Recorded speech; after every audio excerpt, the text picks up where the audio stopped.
The Nation magazine and called the end of the internet. Telephone and cable companies are pushing to fundamentally change the way the internet works, charging fees for use and giving preferred treatment to content providers with deeper pockets. What they want to do desperately is be in a situation where they can rank order websites, and websites that come through the fastest to us, to the users of the internet, are the ones that pay them money or the ones they own. And websites that don't pay them come through slower, much harder to get, or in some cases they'll have the power to take them off the internet altogether. What I call access tiering, when only the big media companies will be able to afford that access. It will banish the hundreds of thousands of bloggers to the slow lane on the internet.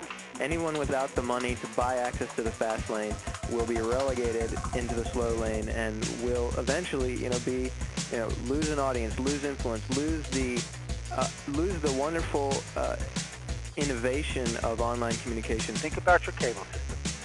The cable operator decides which program gets to be in that system. They decide, not the consumer. That's what the telephone companies want to do. Effectively turn the net into something that more closely resembles today's cable TV systems. To restrict consumers' access to broadband internet content, such as movies and music. Now, that just fundamentally changes the internet. Want to have mainstream quality? Here's what you have to pay. And if you can't afford it, well, you're just going to have to go on the old dirt road. If I were in their position, if I were in a strong market position to be a gatekeeper of the internet, why wouldn't you start wanting to degrade and block content and or at least threaten to do so and extract more revenue? It makes perfect sense. I'm not saying it's evil. I'm just saying it's bad for the economy.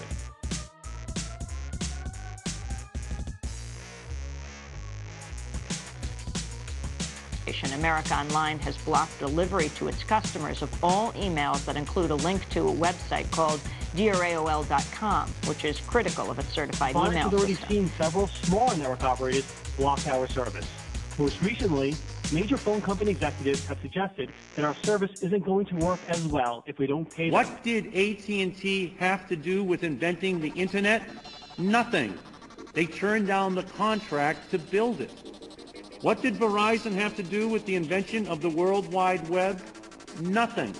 What did Bell South have to do with the invention of the web browser? Nothing.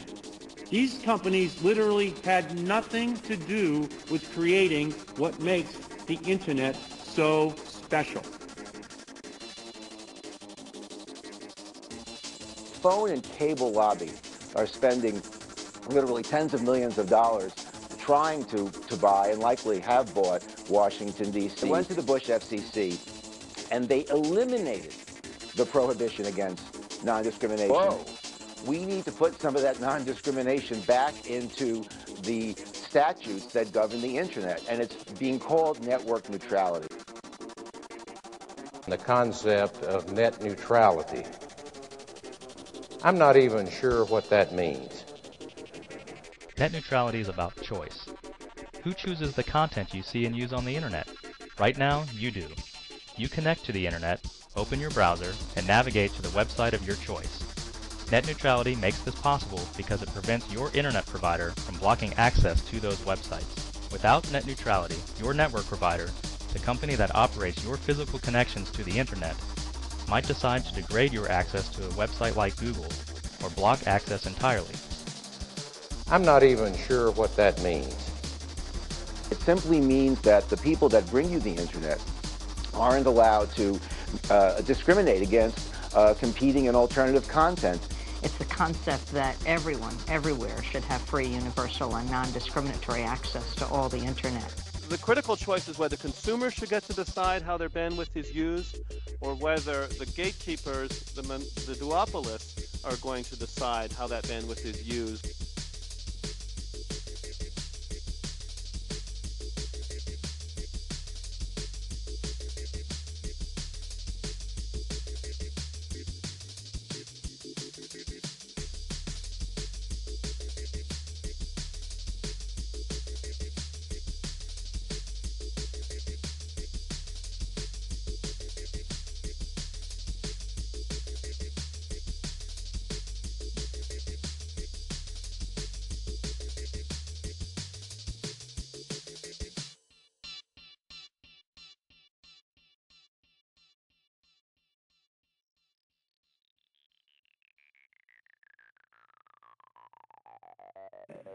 If there's ever a moment for a ruckus to be raised and for the public to become seriously involved, now is the moment. We have to bring in as many people into the biggest possible movement that we can muster to register with policymakers and with the mainstream media that this issue of network neutrality is of central importance to us, and that citizens and consumers will not stand for an internet that's turned into the private property of the telephone companies and the cable companies. Really have to speak out now, because decisions made today will affect the future of television and the internet, our entire digital landscape.